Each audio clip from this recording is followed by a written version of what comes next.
के संदर्भ में रखे गए हैं। और आज जो है 4 अक्टूबर को इनका जयंती मनाया गया। हालांकि इनका जन्म निश्चित नहीं है, दिनांक तिथि जो है इनका वो निश्चित नहीं है, लेकिन समय पता है 1984 ईस्वी में इनका जन्म हुआ था। जीवन परिचय पर विशेष बात जो है प्रथम खंड के छात्र छात्राएं करेंगे। तो शुक्ल जी का व्यक्तित्व हमेशा आलोचनात्मक रहा है। उन्होंने आलोचना के क्षेत्र में बहुत सारे काम किए हैं, अलग दृष्टि दिए हैं वो। और हिंदी गद्य साहित्य में जब हम लोग बात करते हैं तो आलोचना के क्षेत्र में शुक्ल के नाम से ही युग चला है, शुक्ल युग। और उसके पूर्व और बाद के समय को शुक्ल पूर्व युग और शुक्ल उत्तर युग कहा गया। तो शुक्ल जो है हिंदी साहित्य के नींव कहे जा सकते हैं कि एक सुसंगठित सुचारू रूप से जो साहित्य प्रस्तुत किया गया उसमें शुक्ल जी का स्थान बहुत ही महत्वपूर्ण था। तो मैं सबसे पहले इस कड़ी में आमंत्रित करना चाहूंगा आज के विशेष सत्र में कि आप आए और अपना आलेख प्रस्तुत करें। इस कड़ी में सबसे पहले हैं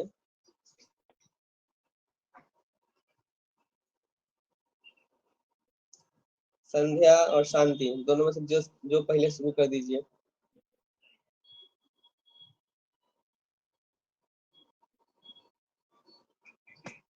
जी भैया, मैं शांति कुमारी स्नातक तृतीय वर्ग की छात्रा रामचंद्र शुक्ल की आलोचना पे थोड़ा सा विचार है। आचार्य रामचंद्र शुक्ल को हिंदी में वैज्ञानिक आलोचना का अनुभव माना जाता है। काव्य में रहस्यवाद 1929 निबंध को आचार्य शुक्ल के प्रथम सैद्धांतिक आलोचना माना जाता है। रस मिसास तथा चिंतामणि 2 भाग में है।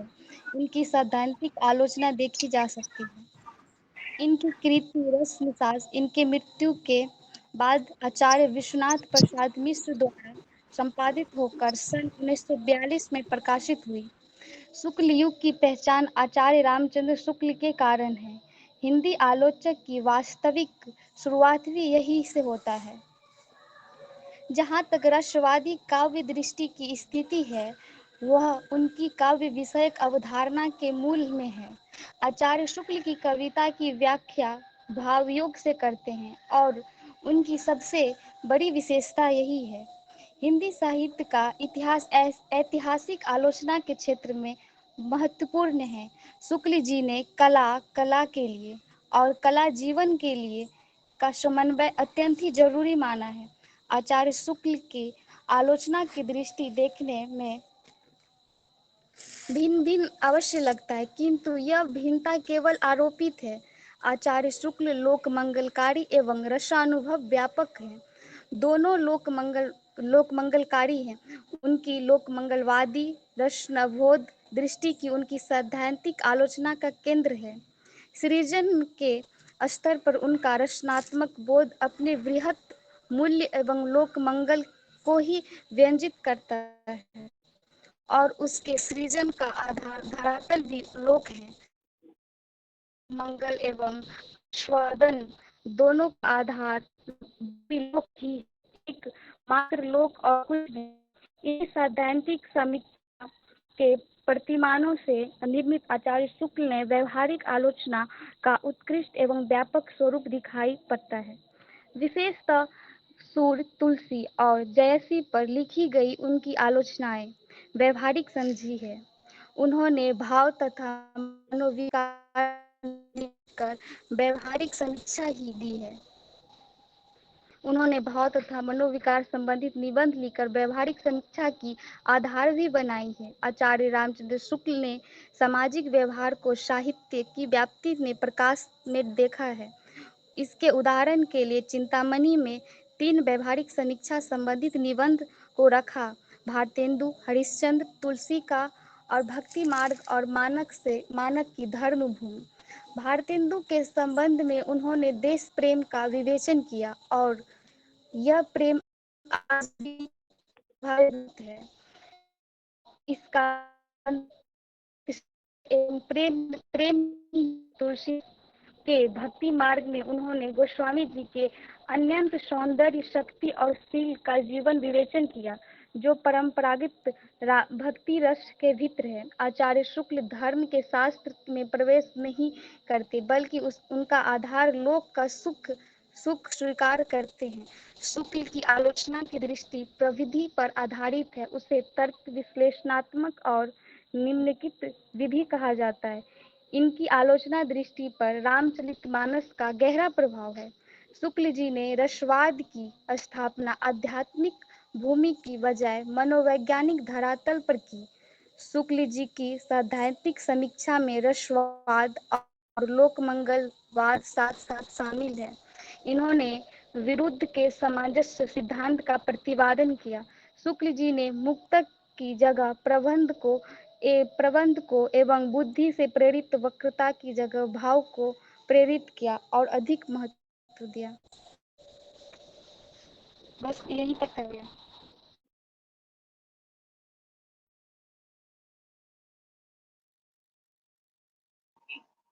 बहुत बढ़िया शांति आलेख प्रस्तुति थी। बस नेटवर्क की थोड़ी समस्या बनी थी, आपका आवाज बीच बीच में कट रहा था, फिर भी समझ आया मुझे और उम्मीद करते हैं कि बाकी को भी अच्छा लगा होगा।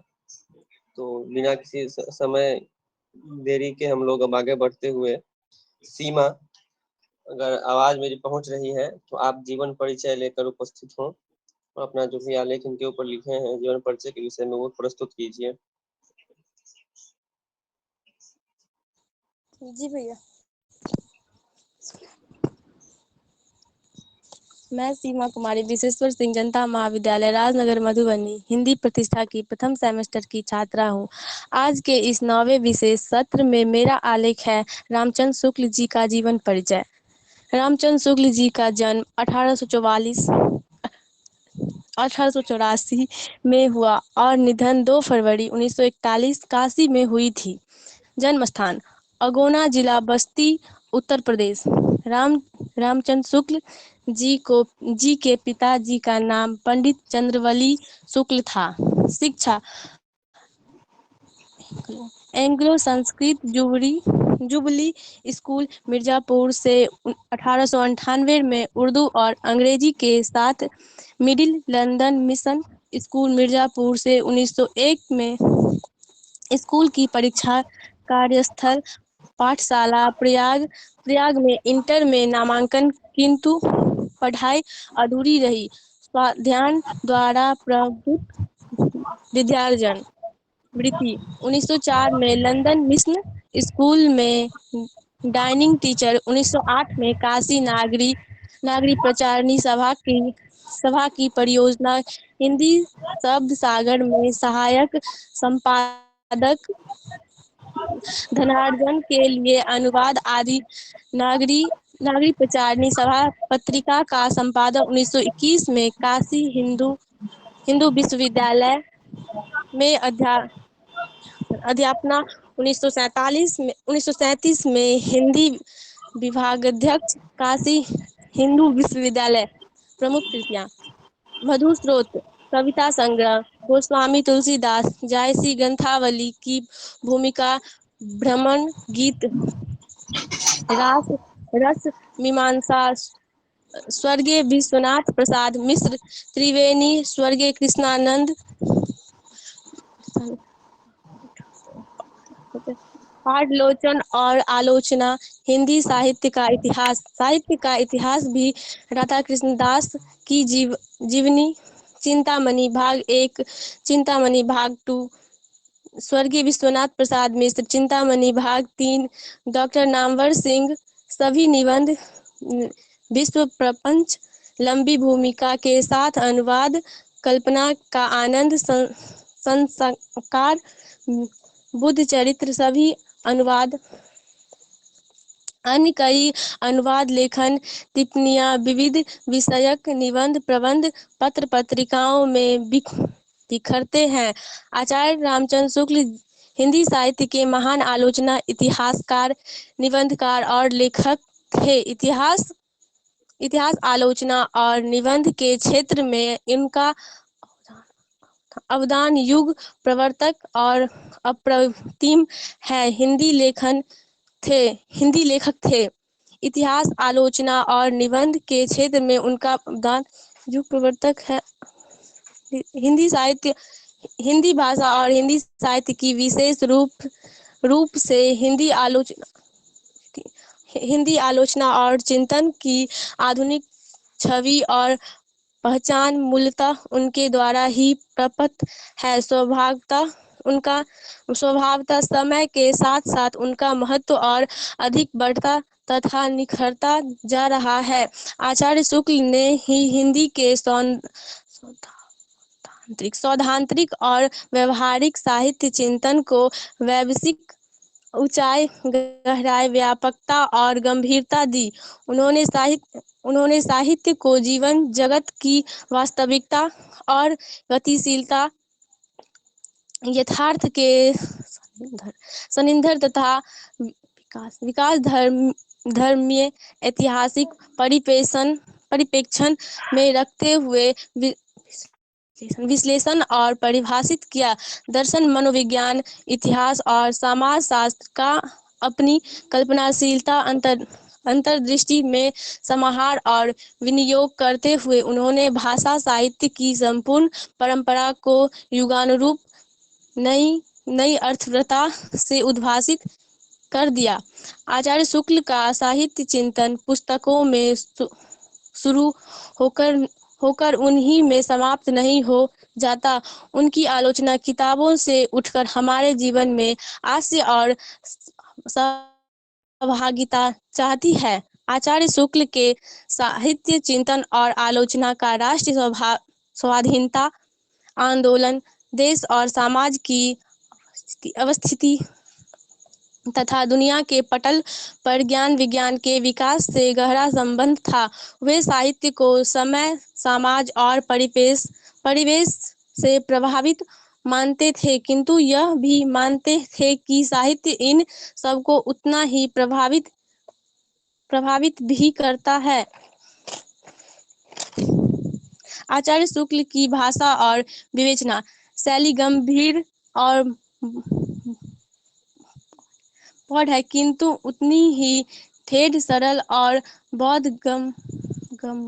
बोधगम्य भी लेखन और आलोचना होने के साथ साथ वे हिंदी भाषा साहित्य के महान अध्यापक भी थे। यहाँ प्रस्तुत पाठ कविता की परख चिंतामणि भाग 3 से लिया गया है, जिसे प्रख्यात आलोचक डॉक्टर नामवर सिंह ने 1983 में संपादित किया। कविता की परख मूलतः हुई हाई स्कूल के छात्रों के लिए लिखा गया है निबंध है, जो पहली बार आचार्य शुक्ल द्वारा स्कूल के छात्रों के लिए संपादित पुस्तक हिंदी ग्रंथ चंद्रिका में 1938 में प्रकाशित हुआ था। विशेष रूप से स्कूली छात्रों के लिए लिखे गए इस निबंध की आज भी अब उतनी ही सार्थकता और प्रासंगिकता है। कविता को परखने की बुनियादी साहस आज भी वे ही है जिनकी सीख आचार्य ने दी है।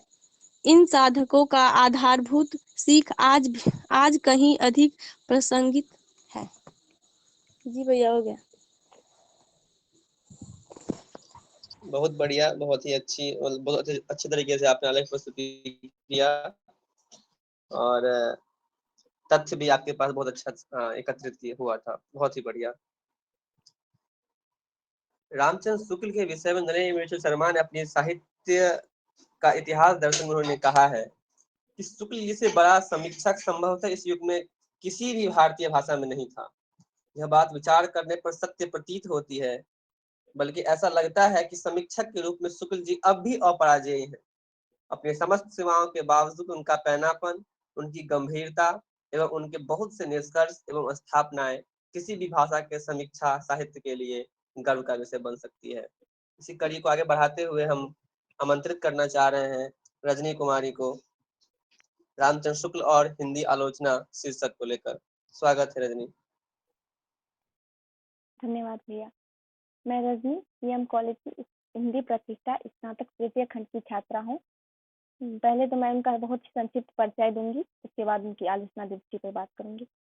आचार्य रामसूत्र शुक्ल जी का जन्म 4 अक्टूबर 1884 ईस्वी में हुआ है। शुक्ल जी हिंदी आलोचक, कहानीकार, निबंधकार, साहित्यकार, कोशकार, अनुवादक, कथाकार और कवि थे।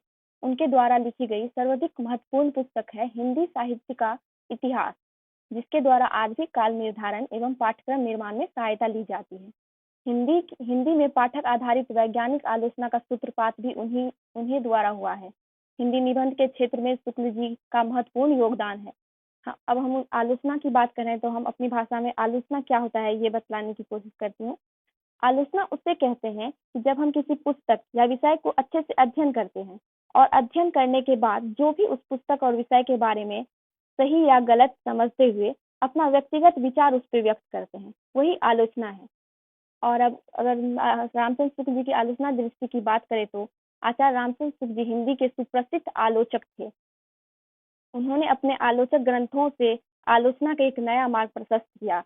वे काशी हिंदू विश्वविद्यालय के हिंदी विभाग अध्यक्ष थे। उन्होंने हिंदी आलोचना के क्षेत्र में कार्य करते हुए एक आदर्श स्थापित किया है। वस्तुतः आलोचना का प्रारंभ भी अन्य साहित्य विद्याओं की तरह भारतेंदु युग में ही हो गया था, परंतु शुक्ल जी ने उसे एक नई दृष्टि देकर युगांतरकारी रूप दिया। उन्होंने चिंतन प्रधान आलोचना का सूत्रपात किया और आलोचना के सैद्धांतिक और व्यवहारिक दोनों पक्षों को अपनाया। शुक्ल जी की आलोचना कृतियां हैं तुलसीदास जैसी एवं सूरदास पर की गई आलोचना, हिंदी साहित्य का इतिहास, चिंतामणि, रहस्यमीमांसा, काव्य में रहस्यवाद, अभिव्यंजनावाद इत्यादि। चिंतामणि में संग्रहित निबंध, काव्य में रहस्यवाद, काव्य में लोक मंगल की साधनावस्था, अभिव्यंजनावाद, रस मीमांस इत्यादि शुक्ल जी की सैद्धांतिक आलोचना है और तुलसी जैसी, सूर, छायावाद, रहस्यवाद इत्यादि पर लिखित समीक्षा उनकी व्यवहारिक आलोचना है। शुक्ल जी की समीक्षा दृष्टि रसवादी है। उनकी समीक्षा का सैद्धांतिक आधार रस सिद्धांत एवं भारतीय रसवाद है। इस दृष्टि से उन्होंने रस दशा की 2 कोटि स्वीकार की है। पहली उत्तम कोटि का काव्य रस और दूसरी मध्यम कोटि का काव्यगत रस। जब सहृदय पाठक काव्यगत आश्रय के साथ तदात्म्य स्थापित कर लेता है तो उत्तम कोटि का काव्य दशा होती है, और जब पाठक केवल कवि के साथ तदात्म्य स्थापित करता है तो रस दशा मध्यम कोटि की होती है। काव्य में रहस्यवाद शुक्ल जी की पहली सैद्धांतिक आलोचना है। वे पहले समीक्षक हैं जिन्होंने कवियों की आंतरिक विशेषताओं पर प्रकाश डाला और प्राचीन रस पद्धति और पाश्चात्य समालोचना पद्धति का समन्वय किया। उन्होंने सैद्धांतिक एवं व्यवहारिक आलोचना के साथ गवेषणात्मक एवं व्याख्यात्मक आलोचना का भी मार्ग प्रशस्त किया। उनकी भाषा गंभीर और परिष्कृत साहित्य हिंदी है।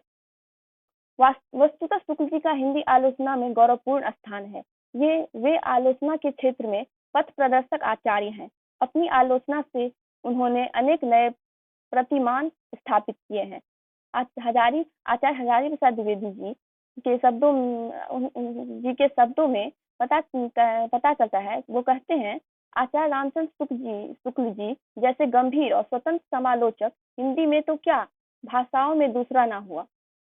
हिंदी साहित्य में आचार्य रामचंद्र शुक्ल जी का बहुमुखी प्रतिभा के साहित्यकार थे। जिस क्षेत्र में भी कार्य किया उस पर उन्होंने अपनी छाप छोड़ी है। आलोचना और निबंध के क्षेत्र में उनकी प्रतिष्ठा युग प्रवर्तक की है। काव्य में रहस्यवाद निबंध पर उन्हें हिंदी अकादमी से 500 रुपये का तथा चिंतामणि पर हिंदी साहित्य सम्मेलन प्रयाग द्वारा 1200 रुपये का मंगला प्रसाद पारितोषिक प्राप्त हुआ है। अंततः हमारे इन महान साहित्यकार, निबंधकार, कहानीकार, कथाकार, आलोचक, अनुवादक और कवि का निधन 2 फरवरी 1941 में हुआ है। धन्यवाद। वाह, बहुत बढ़िया, बहुत सुंदर आलोक प्रस्तुति।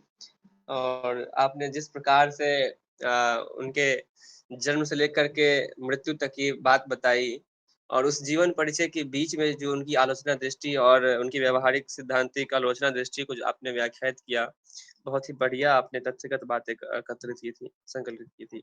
बहुत बहुत शुभकामना आपको।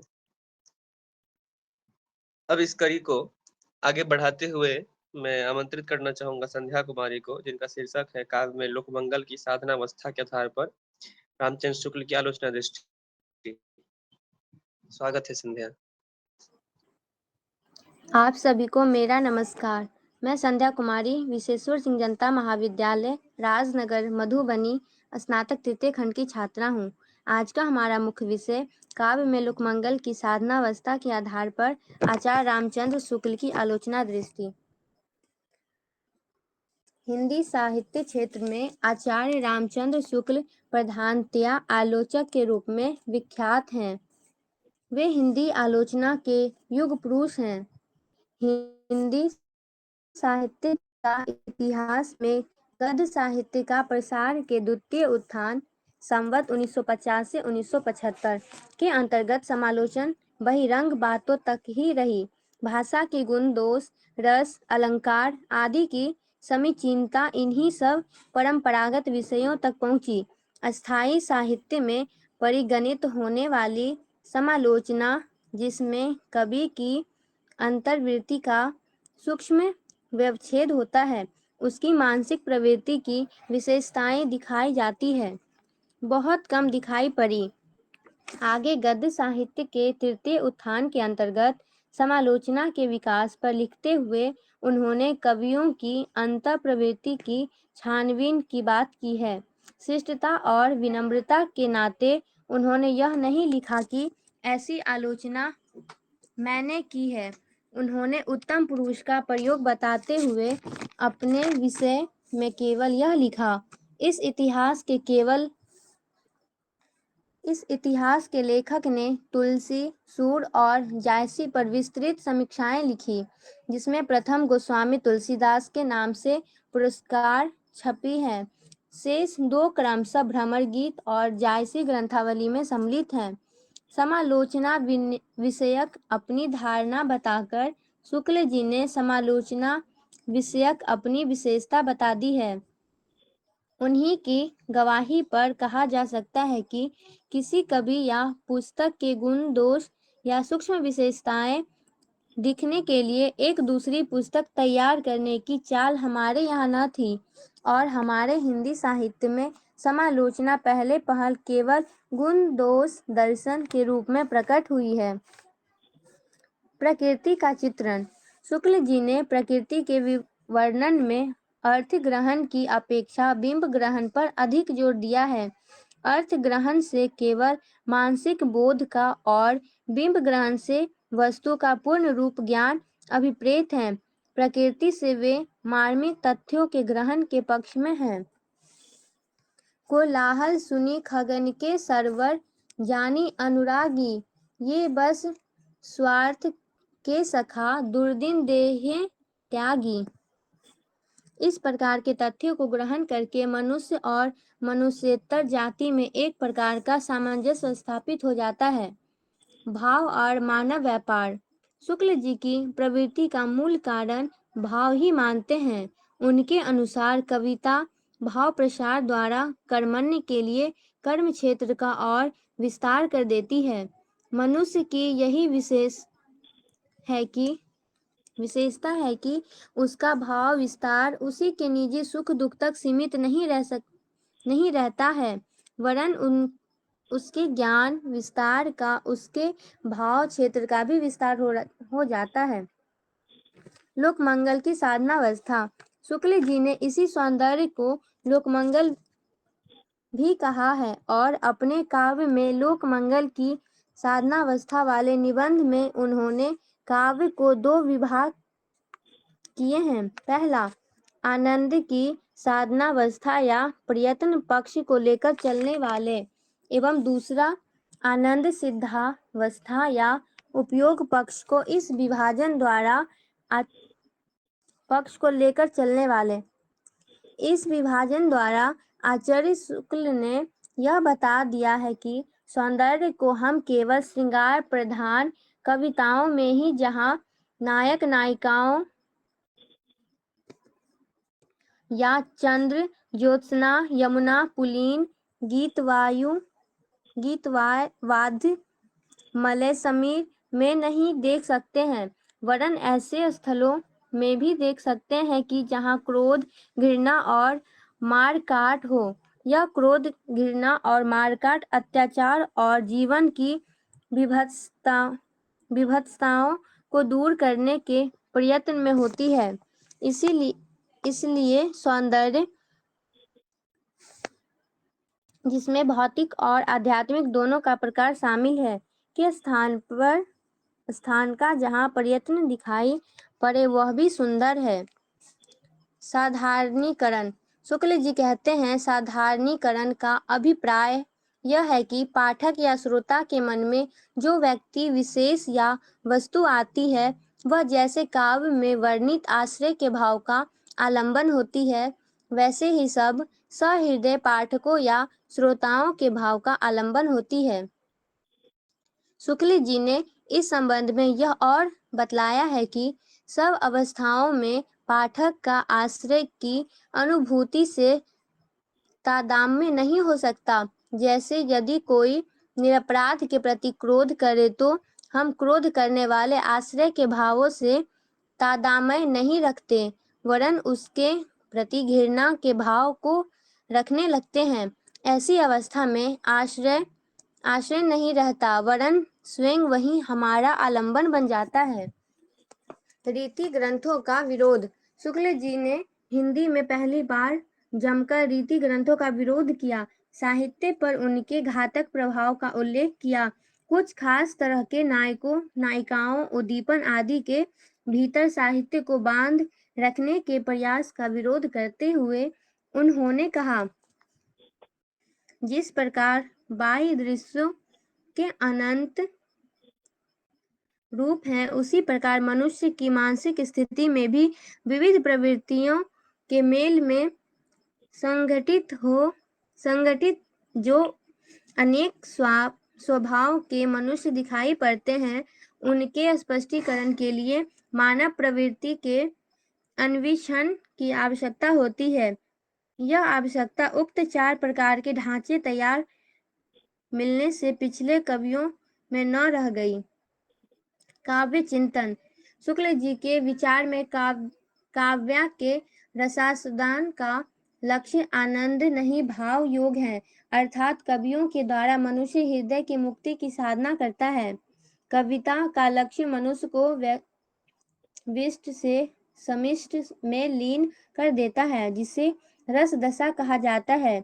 उसके विषय में शुक्ल जी का कहना है कि लोक हृदय में हृदय लीन होने की दशा का नाम रस दशा है।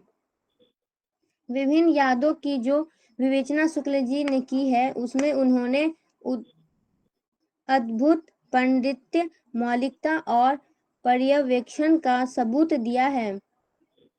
उदाहरण स्वरूप करुणा और प्रेम विषयक विवेचन को रखा जा सकता है। उनके अनुसार करुणा ही ऐसी भावना है जो मनुष्य को अंततः लोक रक्षा की ओर उन्मुख करती है। करुणा के ही कारण काव्य लोक सामान्य भावभूमि तक पहुंचता है। अतः करुणा सामाजिक का मूल आधार है। लोक मंगल शब्द परंपरा प्राप्त है। श्रीमद् भागवत गीता में कहा गया है कि श्री कृष्ण का अवतार लोक के मंगल, क्षेम व अभ्युदय के लिए ही हुआ है।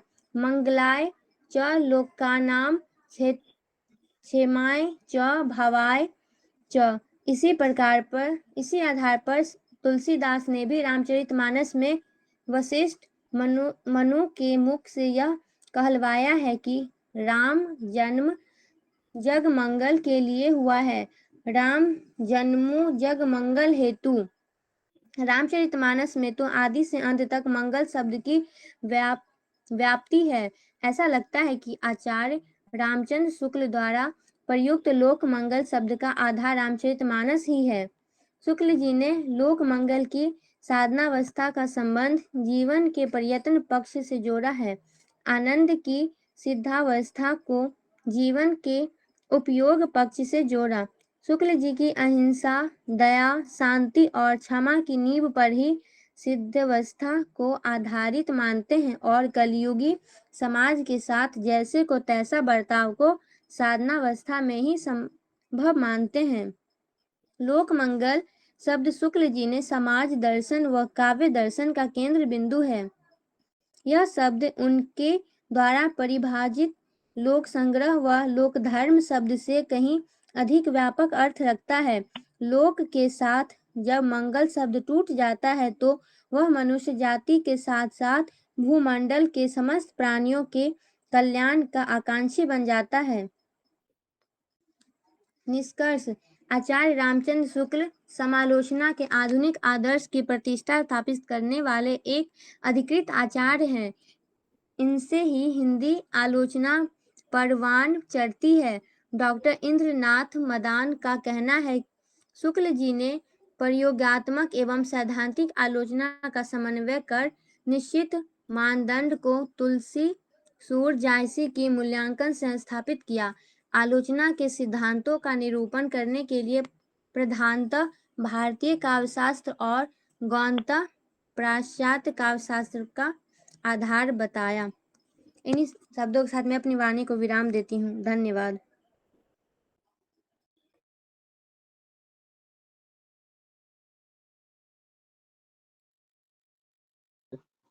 बहुत ही बढ़िया लेख प्रस्तुति आपने विभिन्न कालों, विभिन्न ग्रंथों और आलोचना दृष्टि जो मूलभूत उनकी दृष्टि है, उन सभी को आपने अपने आलेख में उसको स्थान दिया और सभी तथ्यों को एकत्रित करके अपने सुचारू रूप से आलेख प्रस्तुत किया। बहुत बहुत शुभकामनाएं संध्या।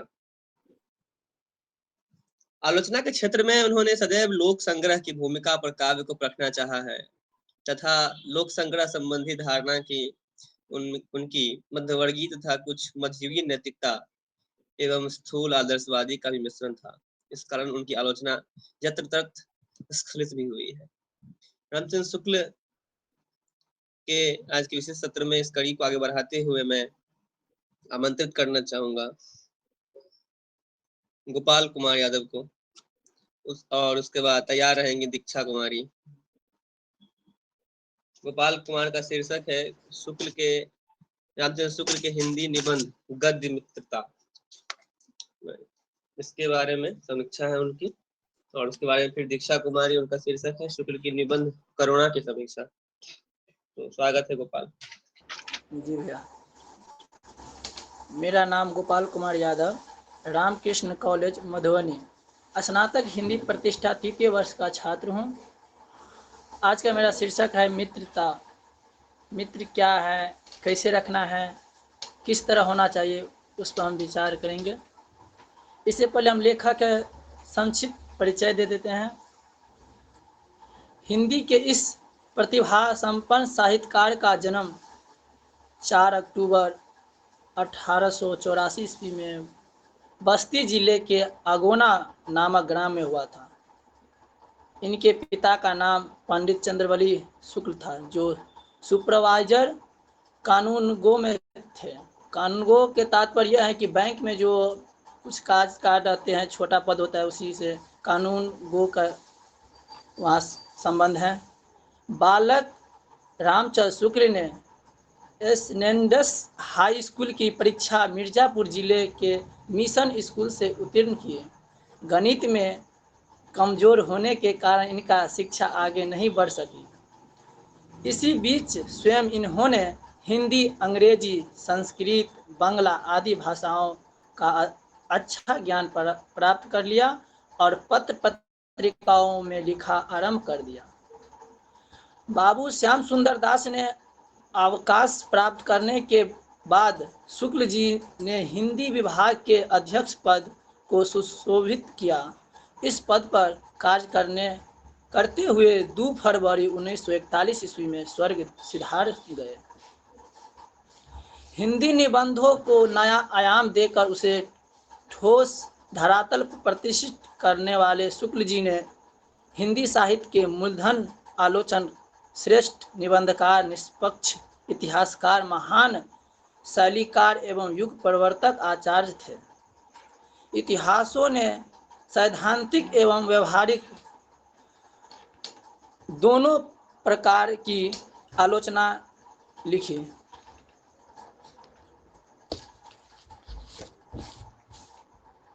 साहित्य में जो इसका योगदान है, शुक्ल जी एक उच्च कोटि के निबंधकार ही नहीं अपितु युग प्रवर्तक आलोचक भी रहे।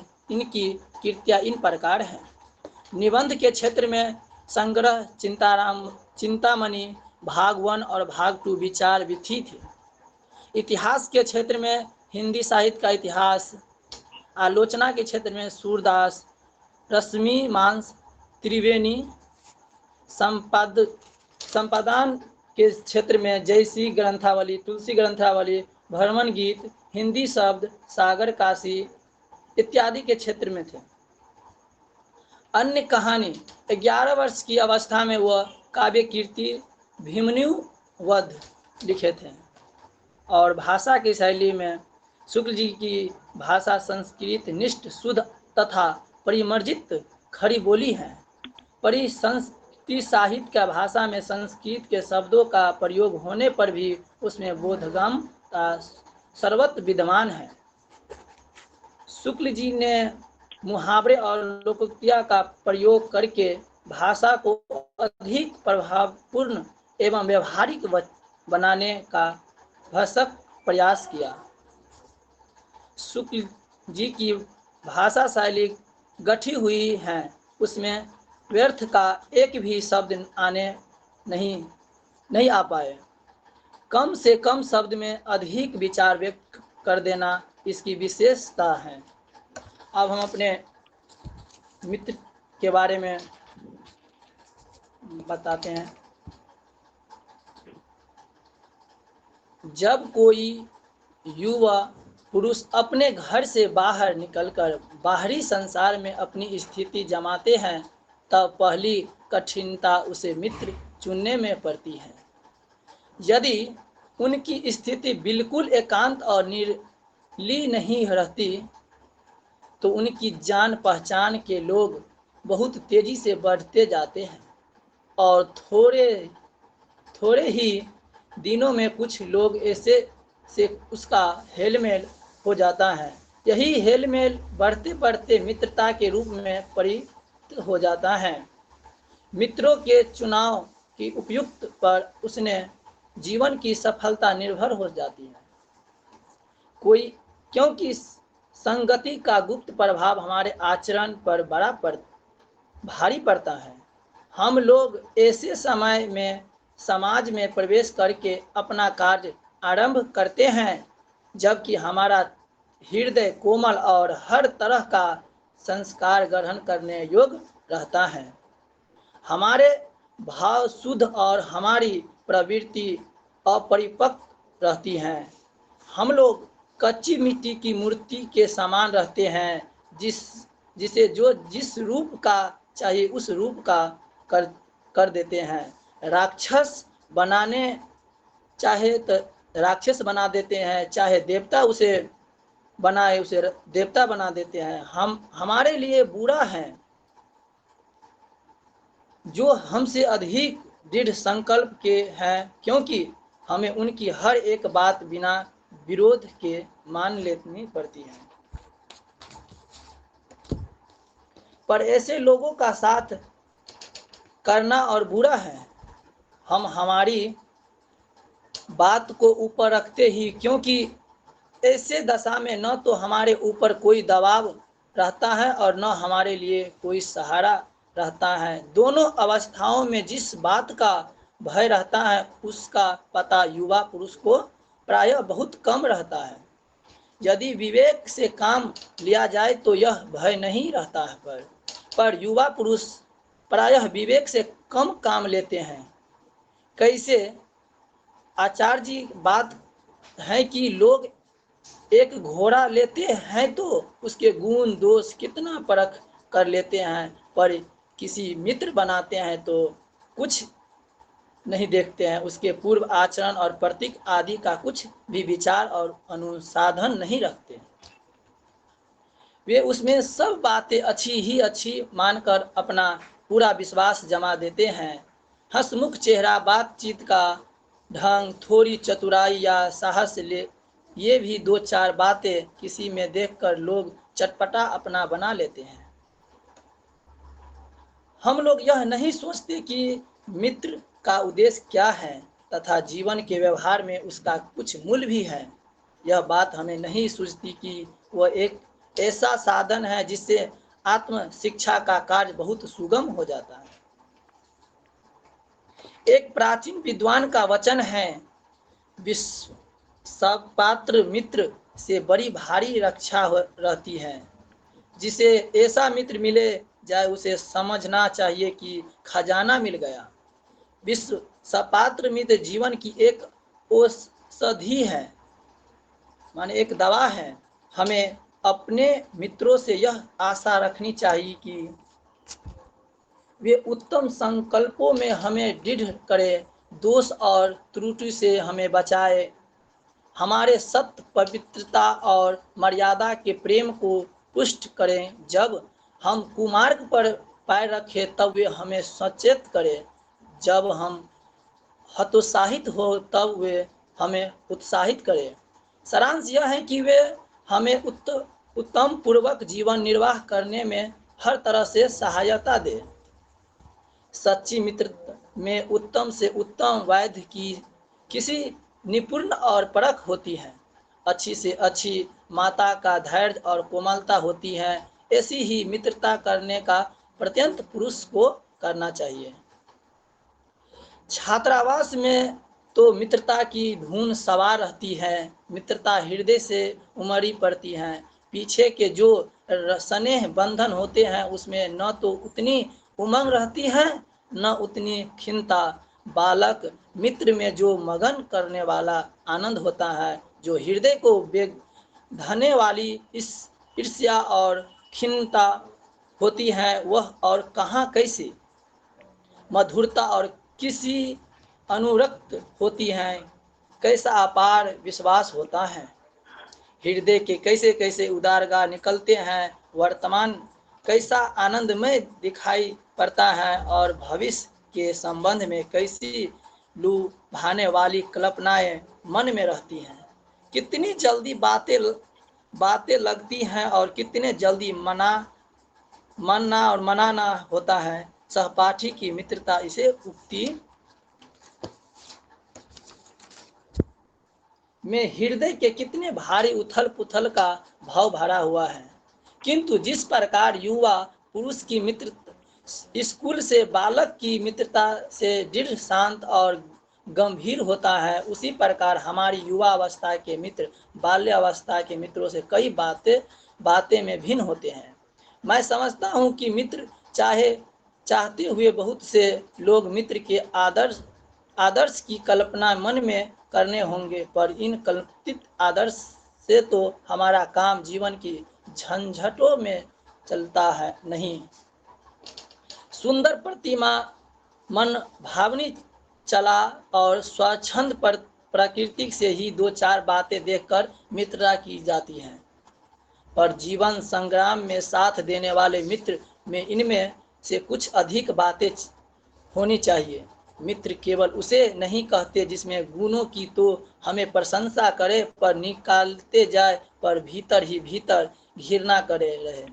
मित्र सच्चे पद पर प्रदर्शक के समान होना चाहिए, जिस पर हमें पूरा विश्वास करे सके। भाई के समान होना चाहिए, जिसमें हम अपना प्रति पात्र बना सके। हमारे और हमारे मित्र के बीच सच्ची सहानुभूति होनी चाहिए। ऐसा सहानुभूति जिसमें एक के हानि लाभ हो, दूसरा अपना हानि लाभ समझे। मित्र के लिए यह आवश्यक नहीं है कि दो मित्र एक ही प्रकार का कार्य करते हो या एक ही रुचि के हो। इस प्रकार प्राकृतिक और आचरण की समानता भी आवश्यकता या वांछनीय नहीं है। जिस प्रकार एग्जाम्पल यह रामचंद्र शुक्ल राम धीरज और शांत प्रकृति के थे, लक्ष्मण उग्र और उद्धव स्वभाव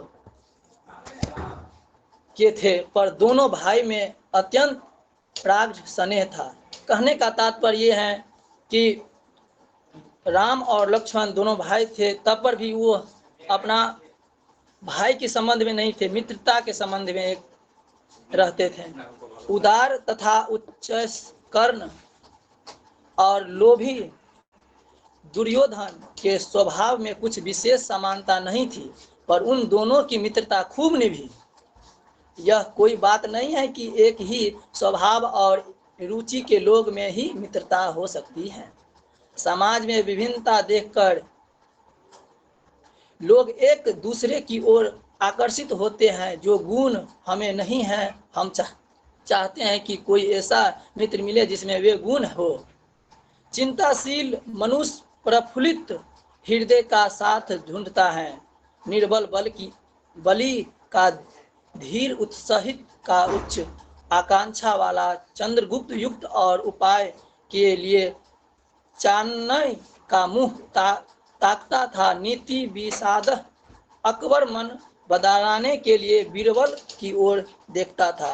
कहने का तात्पर्य यह है कि जब किसी दोस्त होते हैं तो हम जैसे दुबले होते हैं तो हम अपने हष्टपुष्ट दोस्ती से माने आदमी से दोस्ती निभाते हैं, से किसी मुसीबत में हमें साथ दे। इसी तरह इसमें समझाए गए हैं, से किसी का दोस्त कहीं विपत्ति में हो तो वो बीरबल के तरह ऊपर तरह के मुंह नहीं दिखाए। तात्पर्य है। हम और आगे बोलते हैं। मित्र का कर्तव्य इस प्रकार बताया गया है कि उच्च और महान कार्यों में इस प्रकार सहायता दे, मन बढ़ाना और साहस दिलाना कि तुम अपनी निज की सामर्थ्य से बाहर काम कर जाओ। यह कर्तव्य उसी से पूरा होगा जो दृढ़ हित और सत्य संकल्प का हो। इसमें हमें ऐसे ही मित्र को खोज में रहना चाहिए जिनमें हमारे अधिक आत्मबल हो। हमें उन पल्ला उसी तरह पकड़ना चाहिए पकड़ा था। मित्र हो तो प्रतिष्ठ और शुद्ध हृदय के हो, मिठास और पुरुषार्थी हो, श्रेष्ठ और सत्यनिष्ठ हो, जिसमें हम अपने को अनेक भरोसा पर छोड़ सके और यह विश्वास कर सके कि उनसे किसी प्रकार का धोखा न होगा। जो हम ऊपर में मित्रों के संबंध में बोले हैं, कहीं वही जान पहचान वाले के संबंध में भी ठीक है। जान पहचान के लोग ऐसे हो जिनसे हम कुछ लाभ उठा सकते हो, जो हमारे जीवन को उत्तम और आनंदमय करने में कुछ सहायता दे सकते हैं, यद्यपि उतनी नहीं जितनी गहरे मित्र दे सकते हैं। मनुष्य का जीवन थोड़ा है, उसमें धोखे के लिए समय नहीं है। जैसे क ख का तात्पर्य है कि राम श्याम, कोई मित्र का नाम यहाँ दिया हुआ है, हमारे लिए कुछ नहीं है कर सकते। कहने का तात्पर्य है जो कोई मित्र हो जिसे हम नहीं मिलता है तो हम किसी को ढूंढ लेते हैं, उससे हमको कमे समय मिला है मानव जीवन में, उसे जल्द से जल्द अपने मित्र को अच्छी तरीके से ढूंढ सके या विनोद की बातचीत कर सके, न कोई उस अच्छी बात बतला सके, न सहानुभूति द्वार में बांध सकते हैं, न हमारे आनंद में सम्मिलित हो सकते हैं। ऐसे मित्र हमें कर्तव्य का ध्यान दिला सकते हैं, तो ईश्वर हमें इस मित्र से दूर ही रखे। हमें अपने जड़ों और चारों ओर जड़े मूर्ति या सजना नहीं है। आजकल जान पहचान बढ़ाना कोई बड़ी बात नहीं है। कोई युवा पुरुष ऐसे अनेक युवा पुरुषों को पा सकते हैं जो उसके साथ नाच रंग में ला जाए, सौर सॉफ्ट करे, भोजन के निमंत्रण स्वीकार करे। यदि ऐसे जान पहचान के लोग से कुछ हानि न होगी तो लाभ भी न होगा, बड़ी भारी होगी। जब हानि होगी तो बहुत भारी होगी, तुम्हारा जीवन कितना नष्ट होगा। अब इसी के हम एक कहानी दिया है मित्र पर, बताते हैं। एक मकदूनिया का बादशाह में डेमेट्रियस कभी कभी राज का सब काम छोड़कर अपने ही मेल के 10-5 शासना में लिप्त करता था। एक बार बीमारी का बहाना करके इसी प्रकार वह अपने दिल काट दिन काट रहा था। इसी बीच में उसका पिता उसे मिलने के लिए गया और उसने एक हंसमुख जवान को कोठरी से बाहर निकलते देखा। जब पिता कोठरी के भीतर पहुंचा तब रेमिस ने कहा, ज्वार बुखार ने मुझे अभी छोड़ा है। पिता ने कहा, हाँ ठीक है, वह दरवाजे पर मुझे मिला था। कुसंगत का बुखार सबसे भयानक होता है, यह केवल नीति और संदिष्ट का ही नाशा नहीं करता बल्कि बुद्धि का भी क्षय करता है। यही अपने वाणी का विराम है। आलेख बहुत ही बढ़िया था, बहुत ही विस्तृत था, तथ्यगत बातें बहुत अच्छी थी, बहुत ही बढ़िया था।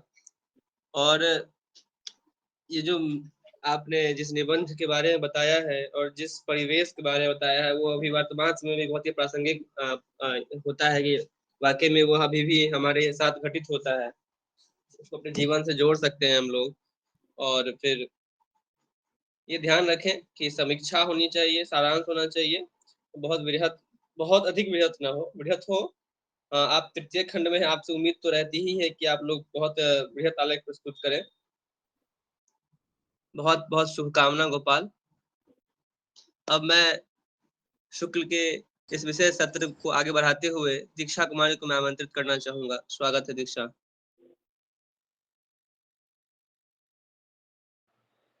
धन्यवाद भैया। सभी को नमस्कार। मेरा नाम दीक्षा कुमारी है। मैं दिल्ली विश्वविद्यालय के मिरांडा हाउस कॉलेज के हिंदी विभाग के द्वितीय वर्ष की छात्रा हूँ। आज का मेरा विषय है आचार्य रामचंद्र शुक्ल के निबंध करुणा की समीक्षा। तो निबंध पे बात करने से पहले मैं उनके साहित्यिक परिचय को आप सभी के बीच में रखना चाहूंगी। आचार्य रामचंद्र शुक्ल हिंदी के श्रेष्ठ निबंधकार एवं समीक्षक हैं। गद्य विशेष रूप से हिंदी निबंध विधा को सुसमृद्ध बनाने वाले लेखकों में शुक्ल जी अग्रणी हैं। शुक्ल जी ने निबंध, आलोचना तथा साहित्य इतिहास लेखन के क्षेत्र में युग प्रवर्तनी कार्य किया। सूर, तुलसी, जायसी आदि कवियों से संबंधित उनकी आलोचना कृतियां आलोचना के क्षेत्र में एक नए मानदंड प्रस्तुत करती है। हिंदी साहित्य का इतिहास लिखकर शुक्ल जी ने साहित्य इतिहास लेखन को पहली बार वैज्ञानिकता प्रदान की। उन्होंने साहित्य को युग के परिवेश में परखने का दृष्टिकोण प्रस्तुत किया। आदिकाल से छायावाद तक साहित्य का उन्होंने वैज्ञानिक ढंग से समीक्षात्मक विवेचन किया। शुक्ल जी ने कविताएं भी लिखी है, पर इस क्षेत्र में उनकी कोई विशिष्टता दृष्टिगत नहीं होती। हिंदी निबंध के क्षेत्र में शुक्ल जी का देन सर्वाधिक है। उनकी तुलना का हिंदी में कोई दूसरा निबंधकार नहीं है। उनके निबंध में हिंदी निबंध अपने उत्कृष्ट रूप को प्राप्त करता है। उनकी तुलना अंग्रेजी के निबंधकार बेकन से की जा सकती है। शुक्ल जी के निबंध चिंतामणि में प्रकाशित हुए हैं। इनमें उनके विचारात्मक निबंध हैं। ये निबंध दो प्रकार के हैं, मनोभावों से संबंधित निबंध तथा समीक्षात्मक निबंध। शुक्ल जी ने कविता क्या है, काव्य में लोकमंगल की साधना अवस्था, साधारणीकरण और व्यक्ति वैचित्र्यवाद आदि निबंधों में आलोचनात्मक निबंधों की प्रौढ़ता के स्तर पर प्रतिष्ठित किया है। उनके मनोवैज्ञानिक अथवा मनोभावी संबंध निबंध में भावों एवं मनोविकारों का गहराई से के साथ निरूपण हुआ है। श्रद्धा, भक्ति, लोभ और प्रीति, करुणा, उत्साह, क्रोध आदि इस प्रकार के मनोविकार विषयक निबंध हैं। इनमें मनोविज्ञान और नीति का सुंदर समन्वय हुआ है। इनमें बुद्धि और हृदय का अद्भुत सामंजस्य है। इसलिए इन निबंधों में शुक्ल जी की बुद्धि हृदय को साथ लेकर यात्रा करती प्रतीत होती है। इन निबंध में एक ओर गंभीर विवेचन है तो दूसरी ओर हास्य, व्यंग और वक्रोक्ति है। विषय प्रधान होते हुए भी इनमें व्यक्तिकता की छाप हुई है। उनके निबंध विचार प्रधान निबंध का आदर्श माने जाते हैं, क्योंकि उनमें चिंतन की मौलिकता, विवेचन की गंभीरता, विश्लेषण की सूक्ष्मता और शिल्पगत प्रौढ़ता का अद्भुत सामंजस्य है।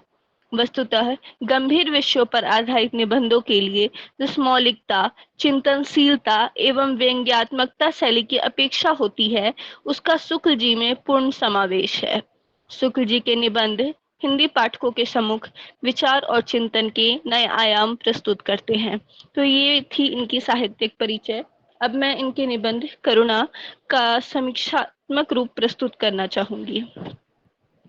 मनोविकार संबंधी निबंध करुणा आचार्य शुक्ल का मनोविज्ञान पर आधारित एक साहित्यिक निबंध है। इस निबंध में शुक्ल जी की विचारधारा और निबंध शैली की सारी विशेषताएं प्रकट होती है। तो इस निबंध के शुरुआत में सबसे पहले शुक्ल जी बताते हैं कि करुणा क्या है, करुणा का अर्थ क्या है। तो वो लिखते हैं कि जब बच्चा संसार में आने के पश्चात दूसरों के साथ अपना संबंध समझने लगता है, उनके दुख से दुखी और सुख से सुखी होने लगता है, तो उसमें करुणा का जन्म होता है। भाई बहनों को मार पड़ते देखकर या माँ को झूठे मूठे रोते देखकर बच्चा अनुभव करने लगता है कि वे दुखी हैं और उसे देखकर वे स्वयं भी दुखी हो उठता है। करुणा दूसरों के दुख से दुखी होने और उठने का भाव है। करुणा और क्रोध विरोधी भाव अगला मुख्य इसका बिंदु है कि शुक्ल जी मानते हैं कि करुणा का उल्टा भाव क्रोध है। करुणा में व्यक्ति दूसरों का दुख दूर करना चाहता है, परंतु क्रोध में वह दूसरों को हानि पहुंचाना चाहता है। क्रोध भी दुखात्मक भाव है। अगला मुख्य बिंदु है करुणा और लोभ। करुणा और लोभ में यही अंतर है कि लोभ सुखात्मक है और करुणा दुखात्मक।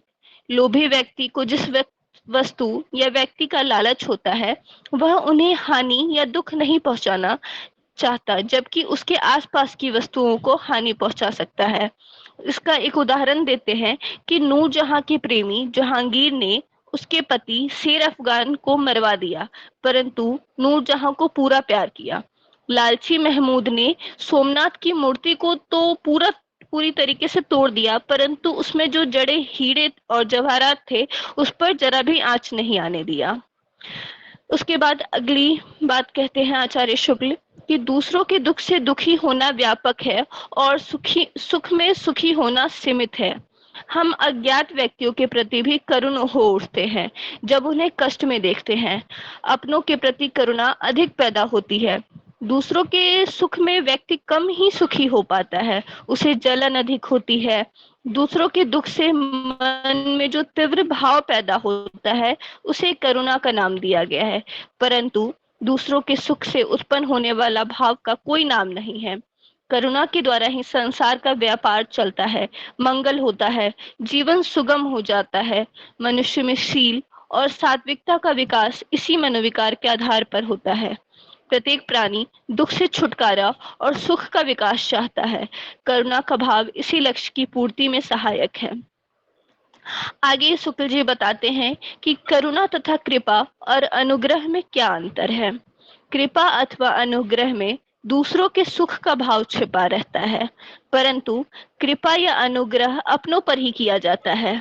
यह सुख पात्र की किसी क्रिया के बदले ही पहुंचाया जाता है। करुणा बिना किसी कारण या स्वार्थ के की जाती है। अगला इसका मुख्य बिंदु ये है कि करुणा ईश्वरीय विधान से पैदा हुई है, सामाजिक समझौते से नहीं। शुक्ल जी स्पष्ट रूप से कहते हैं कि समाज का निर्माण सामाजिक समझौते के सिद्धांत के आधार पर नहीं हुआ है और ना ही हम किसी की सहायता इसलिए करते हैं कि वह बदले में हमारी सहायता करेगा। करुणा का भाव सात्विक है और बिना किसी स्वार्थ भावना से ईश्वरीय प्रेरणा से जागता है।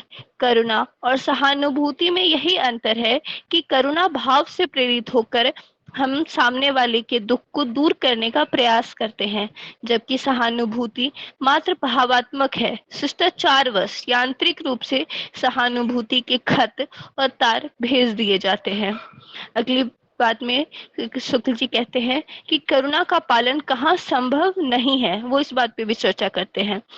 वो लिखते हैं कि अनेक बार ऐसा भी होता है कि हम करुणा नियम अथवा न्याय की व्यवस्था के कारण करुणा का पालन नहीं कर पाते। जैसे बूढ़ा नौकर काम नहीं कर पाता, इसलिए नया नौकर रखना आवश्यक है, उसे हटाना ही पड़ेगा, भले ही हमारे मन में करुणा हो।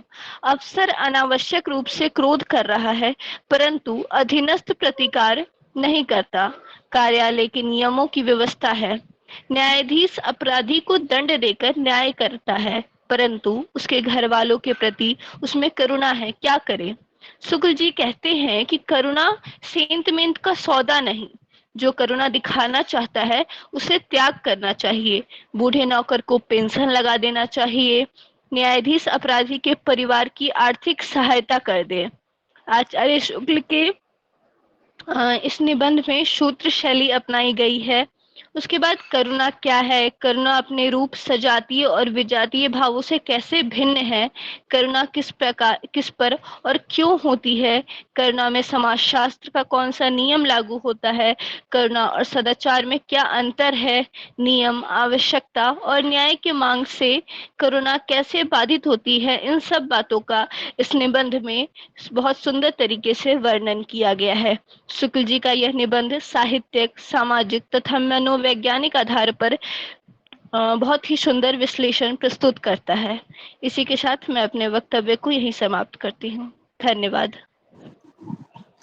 बहुत बहुत शुभकामना दीक्षा, और आपकी जो बोलने की शैली है और आपने जो आलेख एकत्रित और आपने जो लिखा है उसकी जो शब्दावली है, खासतौर पर सबसे मुझे प्रभावित करता है आपके बोलने की शैली। किसी चीज को प्रस्तुत आप किस अच्छे प्रकार से कर पा रही हैं।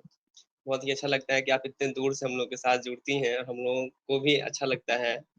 और यही सोच करके प्लेटफॉर्म तैयार ही किया गया था कि सब एक साथ अपने विचारों को साझा कर सकें। और जिस प्रकार से आपने करुणा की समीक्षा कर दी है, शायद मैं तो कभी नहीं भूल पाऊंगा। और मैं जहाँ रह रहा हूँ, हमारे एक मित्र भी हमारे साथ सुन रहे हैं, वह भी आपको बहुत बहुत शुभकामना दिए हैं। आपकी सब सारी समीक्षा वो भी साथ में बैठ कर सुन रहे हैं मेरे साथ।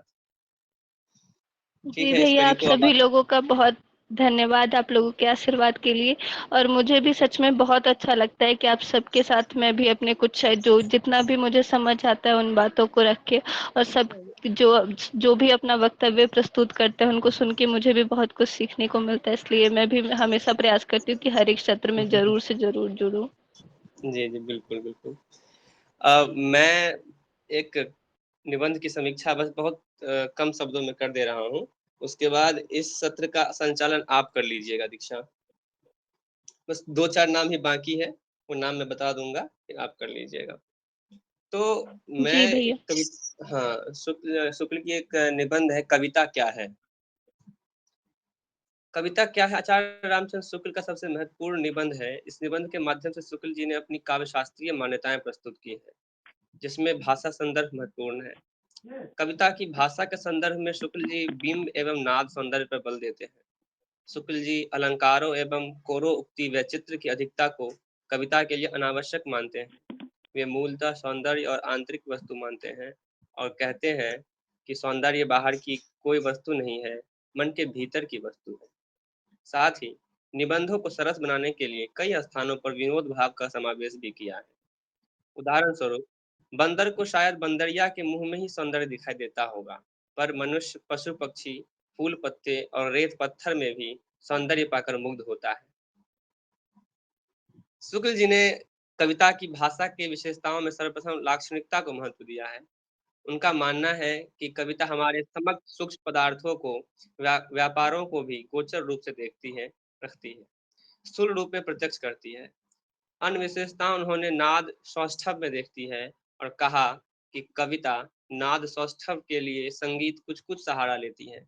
साथ ही इस बात पर भी ध्यान देते हैं कि भाव को अधिक तीव्रता से और पुष्टता प्रदान करने के लिए, केवल चमत्कार उत्पन्न करने के लिए नहीं, वर्णों का सूक्ष्म भेद अपनाया जाना चाहिए। कविता में व्यंग को वे महत्वपूर्ण मानते हैं और वे व्यंग करने में माहिर भी हैं। उनकी मान्यता है कि व्यंग विषय व्यंजकता को बढ़ा देता है, वहीं दूसरी ओर गंभीर से गंभीर विषय को सरस भी बना देता है। उदाहरण के लिए खेद के साथ कहना पड़ता है कि बहुत से लोग कविता को विलास की सामग्री समझते चले आ रहे हैं। एक प्रकार के कविराज तो रईसों के मुंह में मकर हवज रस झोंकते थे, दूसरे प्रकार के कविराज कान में कमर ध्वज रस की पिचकारी देते थे। पीछे से तो ग्रीष्मोपचार आदि के नुस्खे भी कवि लोग तैयार करने लगे थे। कविता क्या है, कविता क्या है निबंध बहुत सफल निबंध है इनका। और यही निबंध नहीं, इनकी विशेषता रही है कि यह कोई भी अगर निबंध जब प्रस्तुत करते हैं रामचंद्र शुक्ल, तो उनमें उनकी दृष्टि मनोविश्लेषणवादी दृष्टि दिखती है और उसको अलग अलग बिंदुओं के माध्यम से, तथ्यों के माध्यम से उसको परिभाषित करते हैं हमेशा। ये हम लोगों को बहुत ही, और बाकी निबंधकारों से इनको सफल बनाता है। कहना न होगा कि कवियों की विशेषताओं एवं उनकी अंतः प्रवृत्ति की छानबीन की ओर ध्यान सबसे पहले शुक्ल जी ने ही दिया था। तो इसी के साथ मैं विराम देता हूँ और मैं आगे के संचालन हेतु दीक्षा को आमंत्रित करता हूँ और यह सत्र उसके हाथ में सौंपता हूँ। अंशु कुमारी दो अंशु कुमारी हैं, एक तो बहुत सीनियर है, एक थर्ड ईयर में है, और खुशबू कुमारी हैं जो फर्स्ट सेमेस्टर में है। बस ये 3 हमारी नजर में अब बाकी हैं। और रोशन कुमार अगर हैं, इन चारों का बाकी है तो भी है भैया। रामवृक्ष, हाँ रामवृक्ष जी भी बाकी हैं। तो दीक्षा आपको सुपुर्द है ये सत्र। भैया ये सभी जो जिनकी का वक्तव्य बाकी है वो सभी उपस्थित हैं, क्योंकि मैं अभी सबको पहचान नहीं रही हूँ। तो अंशु तो है और सीमा भी है, रोशन भी है। ठीक है भैया। हाँ। अंशु दोनों हैं, दोनों अंशु उपस्थित हैं, रामवृक्ष उपस्थित है 3, और चौथे नंबर पर जो है रोशन जी हैं। चारों का जो है सो आप वक्तव्य ले लीजिए। जी भैया। तो मैं अंशु जी से आग्रह करना चाहूंगी कि वो अपना वक्तव्य लेकर हमारे बीच उपस्थित हो। इनके आलेख का शीर्षक है शुक्ल की समालोचना पद्धति, उनकी समालोचना की विशेषताएं। तो मैं आपसे आग्रह करती हूँ कि हमारे बीच अपने वक्तव्य का व्याख्यान करें। आमंत्रित हैं अंशु जी।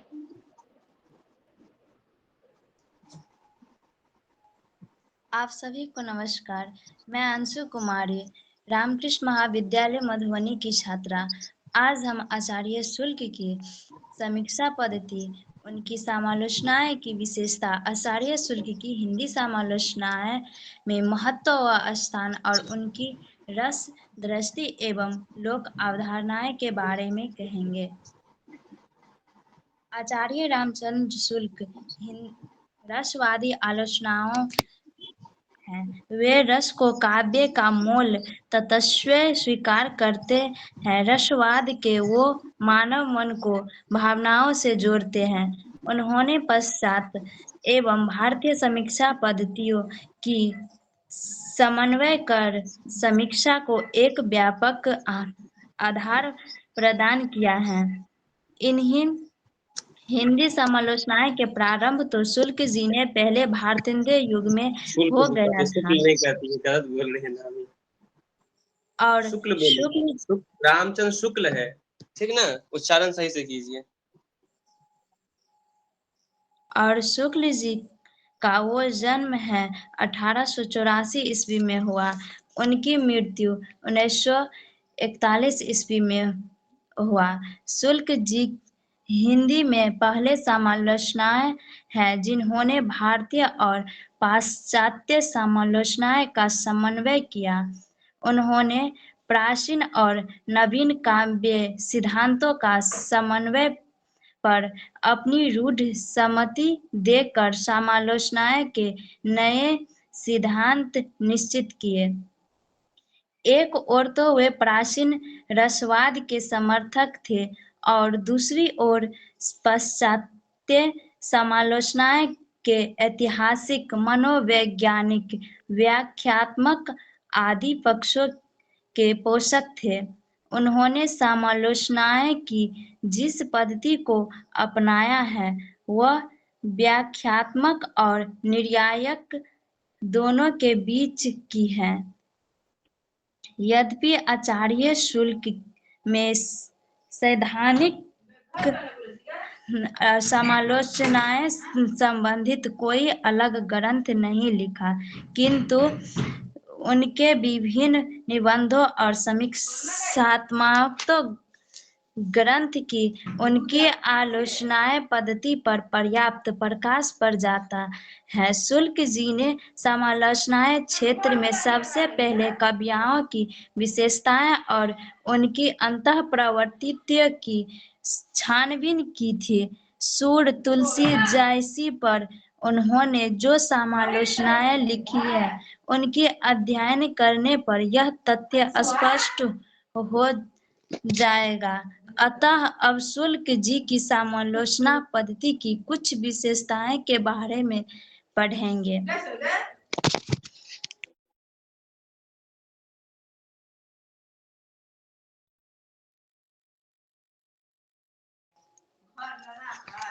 उन्होंने किसी कृति के भाव और कला पक्ष की सूक्ष्म और अति सूक्ष्म मनोवैज्ञानिक व्याख्या सामान्य रूप से की है।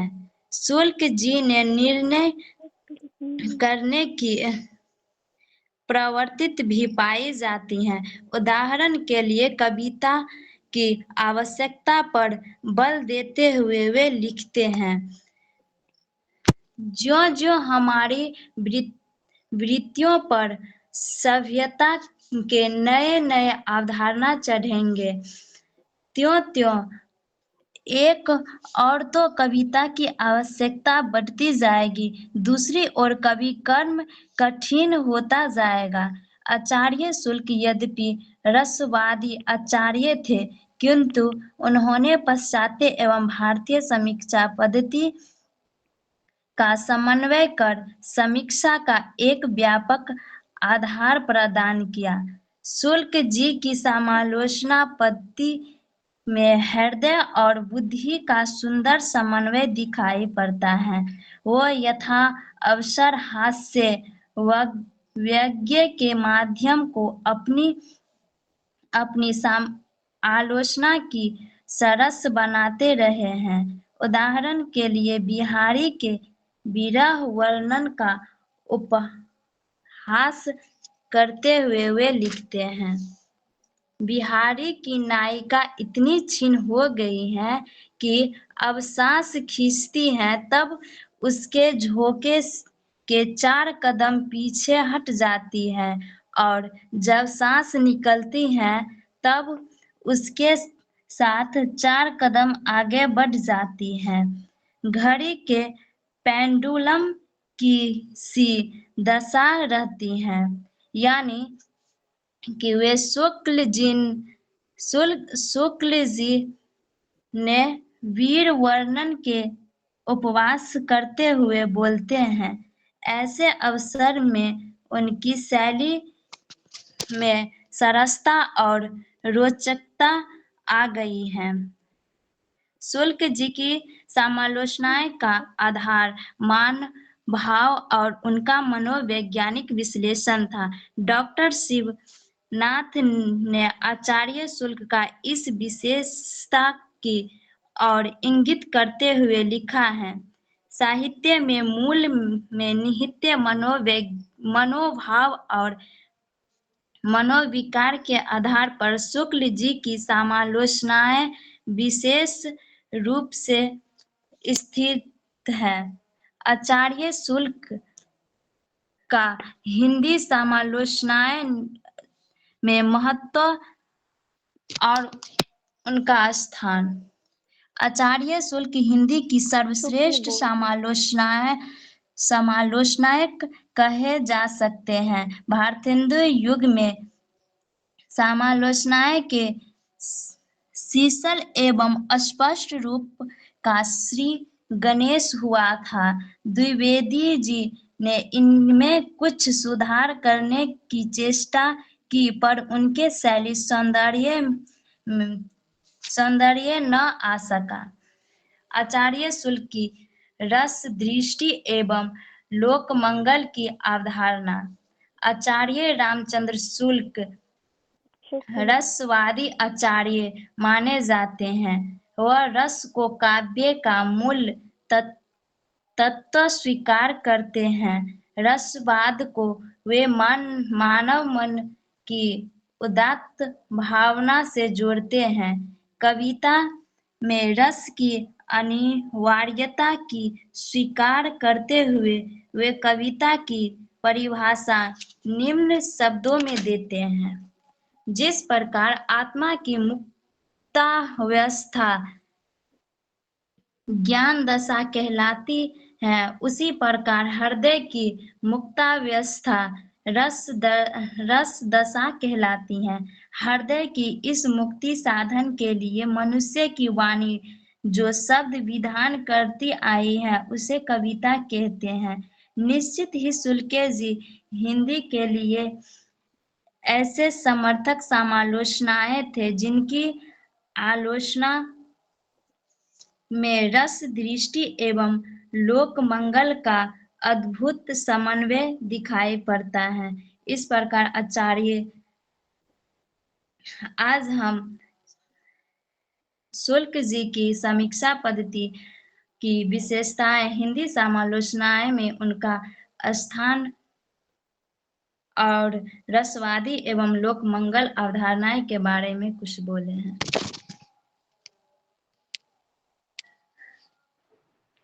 बहुत धन्यवाद अंशु आपका।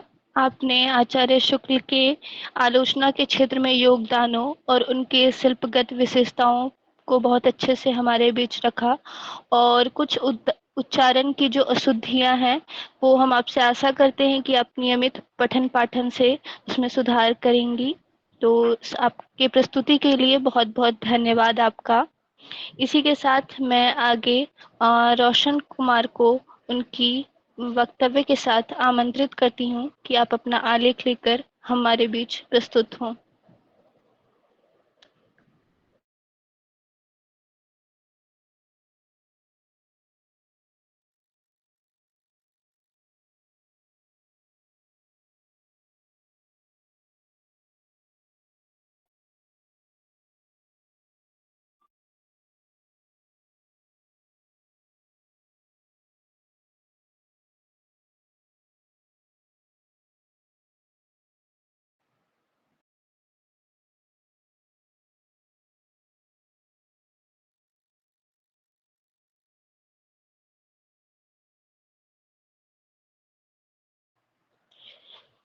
तो अब मैं अगली जो हमारी विषय आलेख लेकर प्रस्तुत होने वाली हैं, मैं खुशबू जी से आग्रह करती हूँ कि वो अपना आलेख लेकर हमारे बीच उपस्थित हों।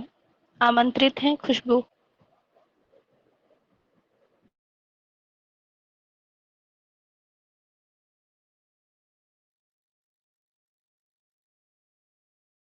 सुन पा रही हैं हमें?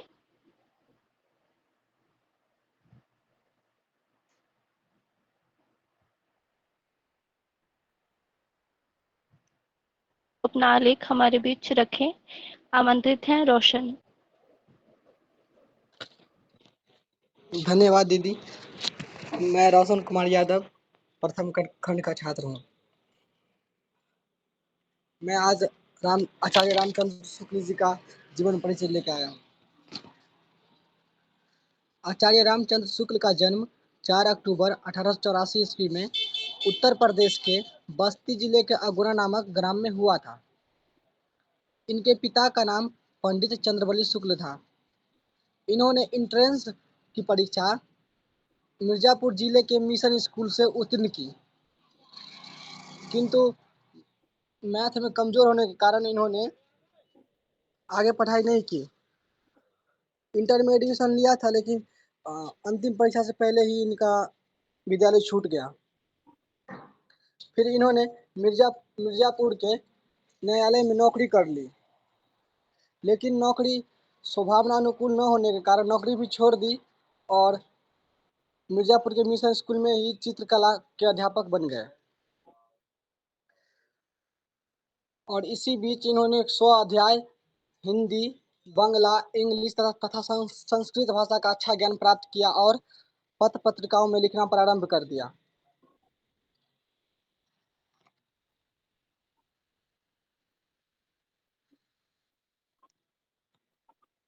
बाद में इनकी नियुक्ति काशी हिंदू विश्वविद्यालय में हिंदी के प्राध्यापक पद पर हो गई।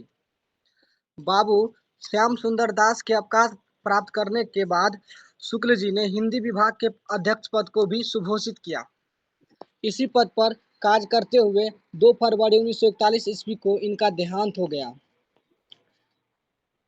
सबसे महत्वपूर्ण बात यह कि 19 वर्षों तक काशी नगरी प्रचारणी पत्रिका का भी संपादन इन्होंने ही किया।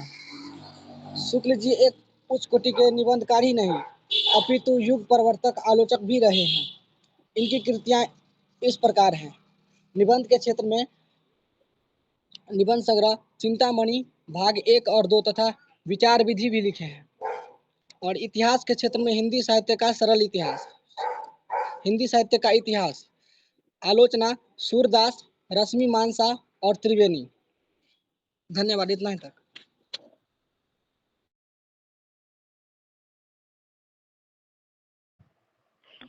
जी रोशन, आपका बहुत धन्यवाद। आपने आचार्य शुक्ल के जीवन परिचय और साहित्यिक परिचय से हमें अवगत कराया। बहुत धन्यवाद आपका। आपके मंगल भविष्य की हम शुभकामनाएं करते हैं। आपको बहुत बहुत शुभकामनाएं आपको। इसके बाद मैं अंशु जी से आग्रह करती हूँ कि वो अपना आलेख लेकर हमारे बीच उपस्थित हों। आमंत्रित हैं अंशु जी।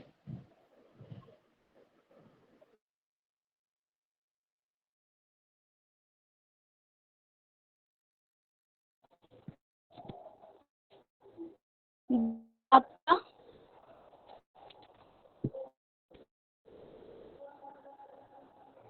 मेरा नाम अंशु कुमारी है। मैं रामकृष्ण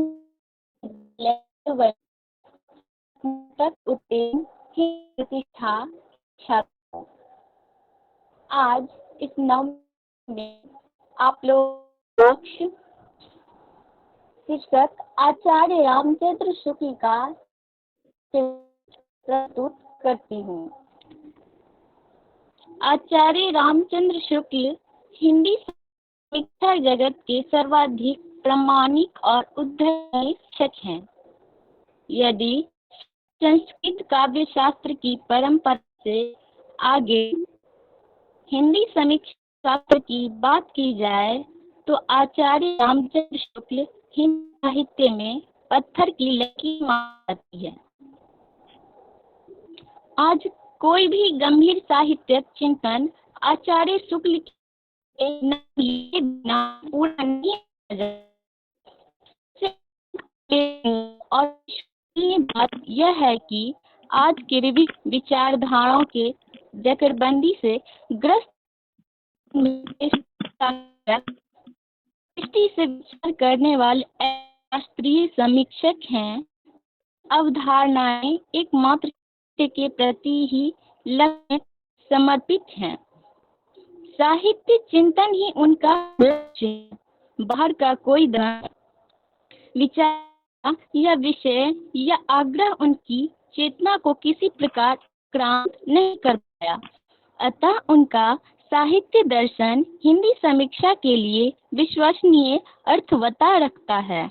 आगे आचार्य रामचंद्र शुक्ल का साहित्य संबंधी दर्शन, उनके निबंध कविता क्या है, ये व्यंजित हुआ है। यद्यपि उन्होंने कविता शब्द का व्यवहार किया है, किंतु संस्कृत काव्यशास्त्र की परंपरा के अनुसार उनका मंतव्य साहित्य से ही है। शुक्ल जी साहित्य या कविता को विचार, दर्शन, मनोरंजन या मंगल तक सीमित नहीं मानते। ये सब साहित्य के या पाठ्य ही हो सकते हैं, किंतु ध्येय नहीं हो सकते हैं।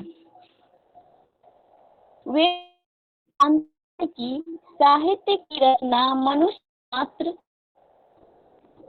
के हृदय के लिए होती है। मनुष्य अपने चुल में बंधा विराट सृष्टि से अपना राग और संबंध भूल जाता है और आत्म सीमित बंध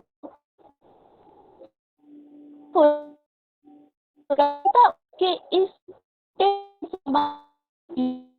विराट सृष्टि से जोड़कर न बनाती है। एक तरह का भाव योग है जो कर्म योग या ज्ञान योग के समक्ष है। उनके दो में जिस प्रकार आत्मा मुक्त अवस्था ज्ञान कहलाती है, उसी प्रकार हृदय की मुक्त अवस्था रस दशा कहलाती है। हृदय की इसी की साधना के लिए मनुष्य की वाणी जो शब्द विधान करती आई है, उसे कविता कहते हैं।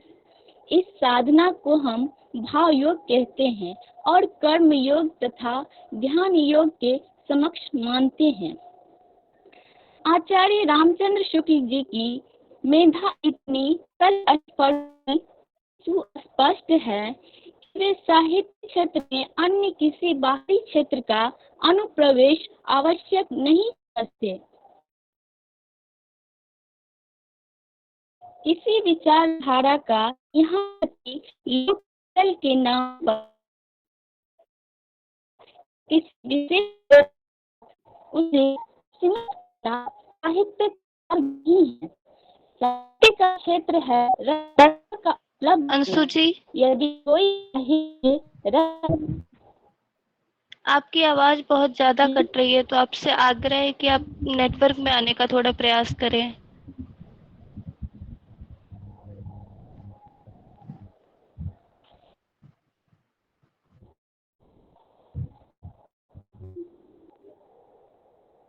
अब जा रही है?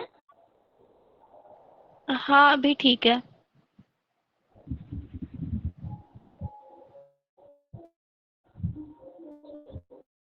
आचार्य रामचंद्र शुक्ल जी की मेधा इतनी तल स्पर्शनीय और सुस्पष्ट है कि वे साहित्य क्षेत्र में अन्य किसी भी क्षेत्र का अनुप्रवेश नहीं समझते हैं। वे स्पष्ट कहते हैं कि किसी विचारधारा का यहाँ तक कि लोक मंगल के नाम पर साहित्य की प्रतिष्ठा किसी विशेष वर्ग के साथ से सीमित करना साहित्य का मार्ग नहीं है। साहित्य का क्षेत्र है रस दशा का उपलब्ध होना। यदि कोई साहित्य रस के माध्यम से मनुष्य के हृदय को मुक्त नहीं कर सकता तो चाहे कुछ भी हो, किंतु उच्च कोटि का साहित्य नहीं हो सकता।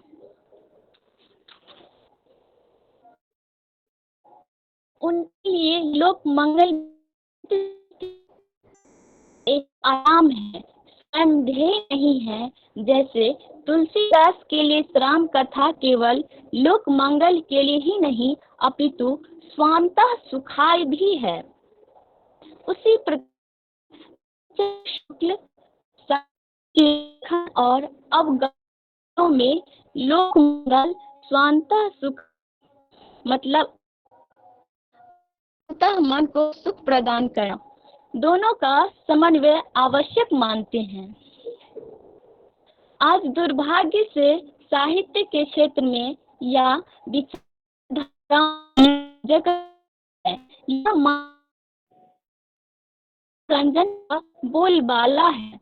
इस दोनों पर स्पष्ट दर्शाते हुए कहते हैं के बस दो ही पक्ष हैं, सुंदर और सुंदर, भला बुरा, मंगल मंगल, उपयोगी उपयोगी, ये साहित्य के शब्द हैं। सूर्य मंगल कहा जाता है। इसके सौंदर्य पर कवि लगता है, इसलिए उस सौंदर्य को भी सौंदर्य अनुभूति कराता है। आजकल मनोरंजन के नाम पर भी बहुत और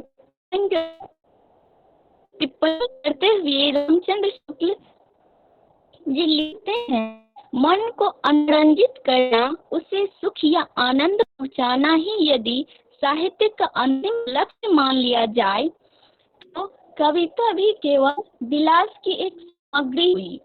परंतु क्या कोई कहता है कि वाल्मीकि जैसे मुनि और तुलसीदास जैसे भक्तों ने केवल इतना ही समझकर श्रम किया कि लोगों को समय काटने का एक अच्छा सहारा मिल जाएगा? क्या इससे कोई गंभीर उद्देश्य न था? वास्तव में कविता पढ़ते समय मनोरंजन अवश्य होता है, पर उसके उपरांत कुछ और भी होता है और वही और सब कुछ है। शुक्ल जी मानते हैं कि साहित्य मनुष्य को उच्च कोटि भावभूमि पर प्रतिष्ठित करना चाहता है। इसीलिए साहित्य द्वारा श्रीमानों, लोभियों, स्वार्थियों और खुशामदियों की स्तुति करना साहित्य का अपमान करना है। वे कहते हैं साहित्य संवेदना मृत लोगों में अनुभूति जगाकर उन्हें मनुष्यता की ओर लौटाता है। सच्चा कवि केवल राजाओं दरबारियों की स्तुति करने की बजाय स्वदेश की पत्ती पत्ती से, पेड़ पौधों से, बंदर बिल्ली कुत्तों से सामान्य प्राणी की वेदना से व्यथित होता है और उनकी में जुड़ता है। जिन्हें अपने देश की जड़ी बूटी और वनस्पति से गंवारेपन की गंध आती है, उन पर शुक्ल जी खूब व्यंग्य वर्षा करते हैं। केवल अर्थागम से हिष्ट पुष्ट मुस्तंडे लोगों को संवेदना मृत कहते हुए शुक्ल जी कहते हैं, ऐसे भाव शून्य लोग जी जाने के समान हैं। ऐसे संवेदना जड़ लोगों को मर्म तक पहुंचाना, उन्हें पुनः समान और लौटा लाना साहित्य का मुख्य धर्म है। कविता या साहित्य की आवश्यकता पर प्रकाश डालते हुए वे कहते हैं, कविता इतनी प्रयोजनीय वस्तु है कि यह संसार की सभ्य असभ्य सभी जातियों में पाई जाती है। चाहे इतिहास न हो, विज्ञान न हो, दर्शन न हो, पर कविता अवश्य होगी। मनुष्य की इसकी सख्त जरूरत है। इन्हीं शब्दों के साथ अपनी वाणी को विराम करती हूँ। धन्यवाद।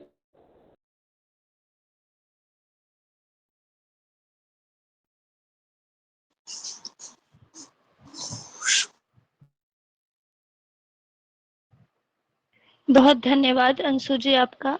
आपने अपने आलेख आचार्य शुक्ल के साहित्य दर्शन के द्वारा हम सभी को उनके साहित्य दर्शन से अवगत कराया।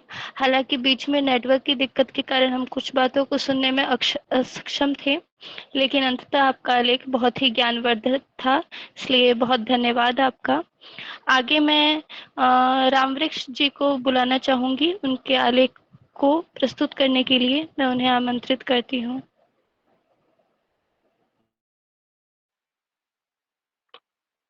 धन्यवाद दीदी। मेरा नाम रामवृक्ष यादव, रामकृष्ण महाविद्यालय स्नातक तृतीय खंड का छात्र हूँ। सबसे पहले आप लोगों को बहुत बहुत धन्यवाद देना चाहता हूँ कि इस वेबसाइट के माध्यम से मेरे को 2 शब्द बोलने का मौका मिला। इसके बाद हम अपनी आलेख की ओर चलते हैं। मेरा आलेख है हिंदी आलोचना का उद्भव और विकास। आचार्य रामचंद्र शुक्ल की आलोचना का उद्भव और विकास। हिंदी विभिन्न विधाओं की तरह आलोचना का विकास भी प्रमुख रूप से आधुनिक काल की देन है। हिंदी भी साहित्य के आलोचना के विकास की प्रमुख 2 शर्तें होती हैं। पहली शर्तें हैं आलोचना रचनात्मक साहित्य से जोड़ी हो। हिंदी आलोचना अपने प्रस्थान बिंदु से ही इन दोनों कसौटियों पर खरी उतरती है। आलोचना का शाब्दिक अर्थ है सम्यक निरीक्षण अर्थात मूल्यांकन करना। आलोचना रचनात्मक साहित्य का एक प्रमुख अंग है। आलोचना शब्द लुच्य धातु से बना है। लुच्य का अर्थ है देखना। देखना से अभिप्राय है उसकी व्याख्या करना एवं सम्यक मूल्यांकन करना, अर्थात किसी वस्तु या कृति का सम्यक मूल्यांकन आलोचना कहलाता है। हिंदी में आलोचना का उद्भव और विकास आधुनिक काल से ही हुआ है। प्रारंभ में पुस्तक परिचय और सामान्य गुण दोष विवेचन तक ही सीमित थी। अगला बिंदु है आधुनिक काल से पहले की हिंदी आलोचना। किस तरह थे। हिंदी साहित्य के आधुनिक आदिकाल और भक्ति काल में आलोचना का कार्य प्रमुख रूप से नहीं हुआ। रीति काल में जाकर संस्कृत के काव्य शास्त्रीय ग्रंथों से प्रेरणा लेकर केशवदास, चिंतामणि, मतीराम, कुलपति मिश्र, भिखारी दास आदि अनेक आचार्य कवियों ने रस, छंद, अलंकार, रीति, शब्द शक्ति और नायक नायिका भेद से संबंधित अनेक लक्षण ग्रंथों की रचना की, किंतु आगे बढ़कर व्यवहारिक समीक्षा का मार्ग प्रदर्शन नहीं हुआ। इसका सबसे बड़ा कारण है कि उस समय तक गद्य का विकास नहीं हुआ था। अगला बिंदु है भारतेंदु युग हिंदी आलोचना। हिंदी साहित्य के आधुनिक काल का आरंभ भारतेंदु के समय सन 1850 से 85 के साथ ही माना जाता है। इसी कालखंड में भारतीय सभ्यता और संस्कृति पर पश्चिमी सभ्यता और संस्कृति का व्यापक प्रभाव पड़ा। तीसरा बिंदु है द्विवेदी युगीन हिंदी आलोचना। भारतेंदु के बाद हिंदी आलोचना ही नहीं, संपूर्ण हिंदी साहित्य पर आचार्य महावीर प्रसाद द्विवेदी का सबसे अधिक प्रभाव रहा। आचार्य द्विवेदी हिंदी के प्रथम लोकवादी आचार्य थे और युग बोध एवं नवीनता के पोषक थे। द्विवेदी युग में तुलनात्मक समीक्षा में विशेष प्रगति हुई। द्विवेदी युग में ही आचार्य रामचंद्र शुक्ल की व्यवहारिक समीक्षा की व्याख्यात्मक पद्धति विकास हुई। अगला बिंदु है चौथा, आचार्य रामचंद्र शुक्ल की हिंदी आलोचना। हिंदी आलोचना को आलोचना शास्त्र के रूप में व्यवस्थित, गंभीर और समृद्ध करने का श्रेय आचार्य रामचंद्र शुक्ल को है। आचार्य शुक्ल ने सैद्धांतिक आलोचना को भारतीय साहित्य चिंतन पर परंपरा और पाश्चात्य शास्त्रीय परंपरा के समन्वय से समृद्ध किया। भारतीय आलोचना परंपरा में आचार्य रामचंद्र शुक्ल का विशिष्ट स्थान और महत्व है। पांचवा बिंदु है युग में अन्य आलोचना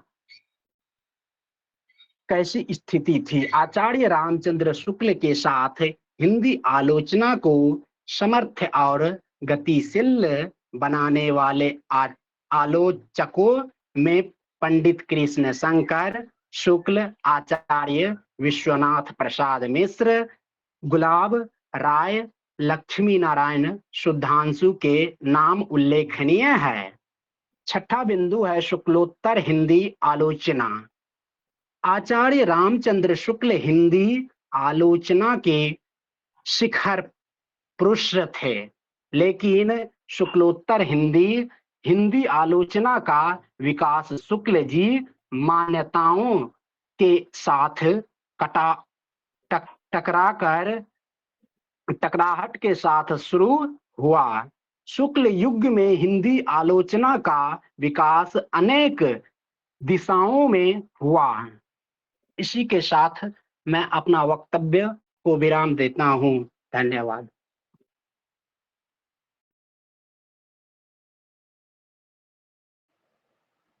बहुत धन्यवाद रामवृक्ष जी आपका।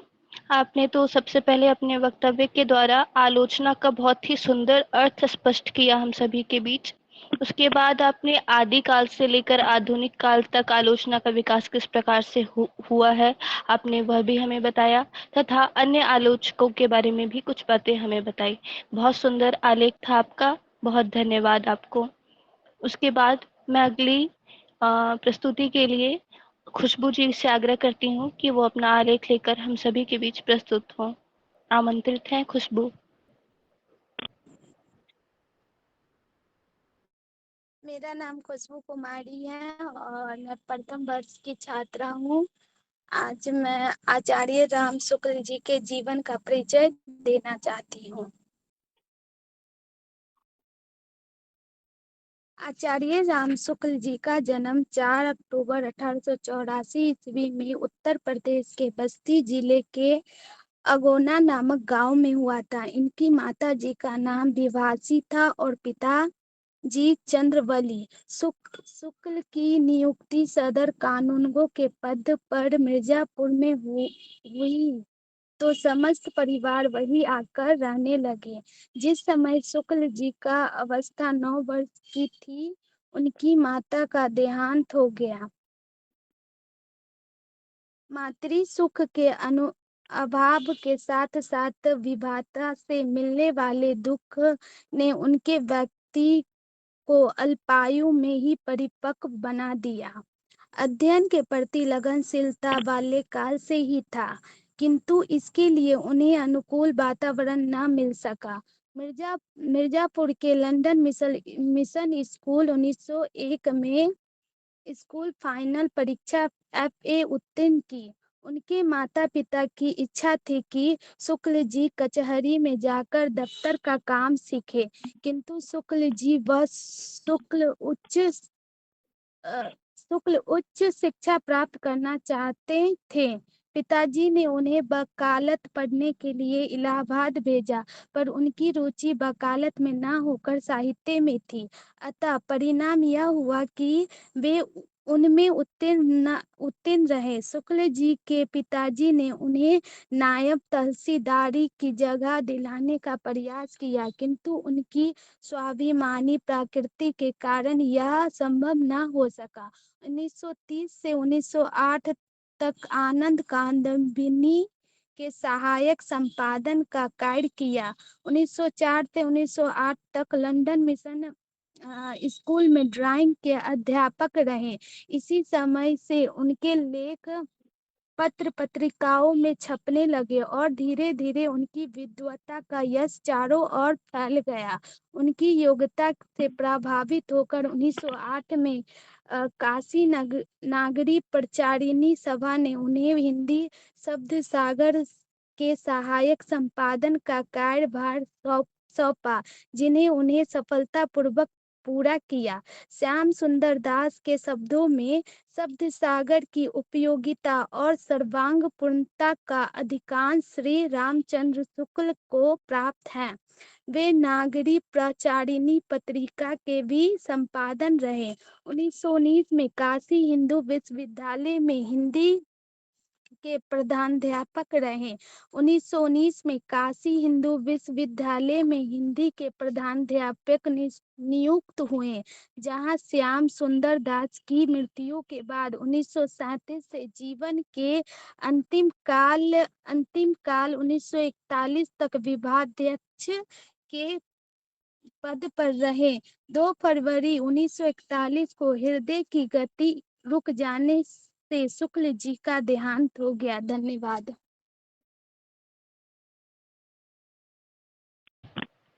बहुत धन्यवाद खुशबू आपका। आपने बहुत ही सुंदर और स्पष्ट तरीके से आचार्य शुक्ल के जीवन परिचय को हमारे बीच रखा। बहुत धन्यवाद। धन्यवाद आप सभी का कि आप शुरू से अंत तक हम लोग के समक्ष हम लोग के साथ बने हुए हैं और एक दूसरे का जो विचार है, जो शोध है, एक दूसरे से साझा कर रहे हैं और इस सत्र को कामयाब कर रहे हैं।